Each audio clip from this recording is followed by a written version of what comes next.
Charline de Quincy n'avait que 15 ans quand elle a commencé son apprentissage de la lutherie. Bien que la plupart des grands maîtres luthiers soient en Europe, c'est à Ottawa qu'elle a décidé de poursuivre sa carrière. Ruby l'a rencontrée dans son atelier de l'avenue Gladstone. Je sais faire un instrument sans machine. Je pourrais tout faire sans électricité, rien, je pourrais faire un instrument. Bon, après, c'est vrai que c'est bien d'avoir juste une scie à ruban, ça aide.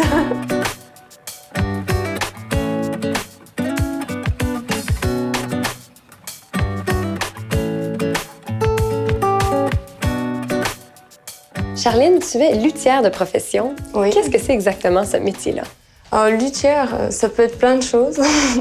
En premier, il y a la fabrication des instruments du quatuor à cordes. Il y a la restauration des instruments. Il y a l'expertise aussi, qui est une branche de la lutherie. Et puis, il y a tout ce qui est montage puis ajustement du son avec les clients. Est-ce que le métier a beaucoup évolué au niveau des techniques, au niveau de la fabrication, au niveau de l'instrument comme tel? Est-ce qu'il y a eu beaucoup de changements? Au niveau de la fabrication, pas tant que ça. Dans les écoles, on est formé à faire avec les mêmes techniques qui étaient utilisées il y a 200 ans. Quoi. Après, on peut trouver des machines pour remplacer certaines méthodes pour aller un petit peu plus vite.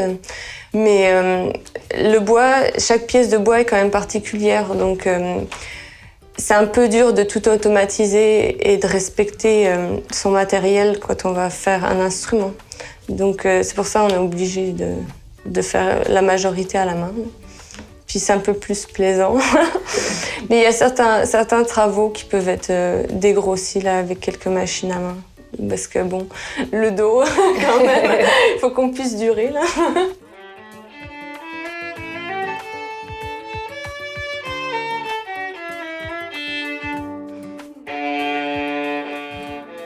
Tu as eu la chance de participer à Luthiers sans frontières, un projet bénévole qui a eu lieu à Cuba. Qu'est-ce que tu es allé faire là-bas?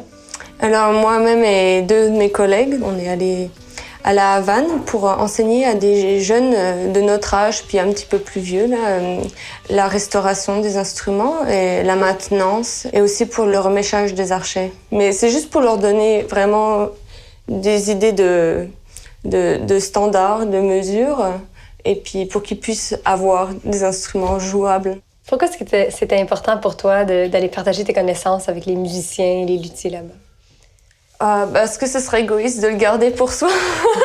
Et là-bas, ils ont tellement la musique est quelque chose de très, très important. C'est culturel, hein, je pense, et ils sont très, très bons musiciens en plus. Et ça fait un peu mal au cœur de voir qu'ils sont obligés de jouer sur des instruments qui tombent en morceaux, quoi.